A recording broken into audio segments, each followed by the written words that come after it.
అందరికీ జై శ్రీరామ్. నేను మీ బొబ్బల మల్లికార్జున యాదవ్.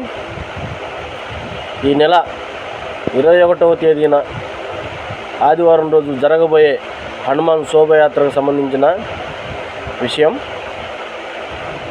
ఈ శోభయాత్రను ప్రతి ఒక్క విలేజ్లో ఉండేవాళ్ళు కానీ, టౌన్లో ఉండేవాళ్ళు కానీ, ప్రతి మండలంలో ఉండేవాళ్ళు కానీ, ప్రతి ఒక్కరూ కూడా ఈ శోభయాత్రలో పాల్గొని ఈ హనుమాన్ శోభయాత్రను జయప్రదం చేయవలసిందిగా కోరుకుంటున్నాను. మరొకసారి తేదీ చెప్తున్నాను. 21వ తేదీ 6వ నెల ఆదివారం రోజు సాయంకాలం 4 గంటలకి ఈ హనుమాన్ శోభయాత్ర బయలుదేరుతుంది. కావున తప్పకుండా ప్రతి ఒక్కరూ, మహిళలు, పురుషులు, ప్రతి ఒక్కరు కూడా అందరూ పాల్గొని ఈ శోభయాత్రను జయప్రదం చేయవలసిందిగా కోరుకుంటూ జై శ్రీరామ్.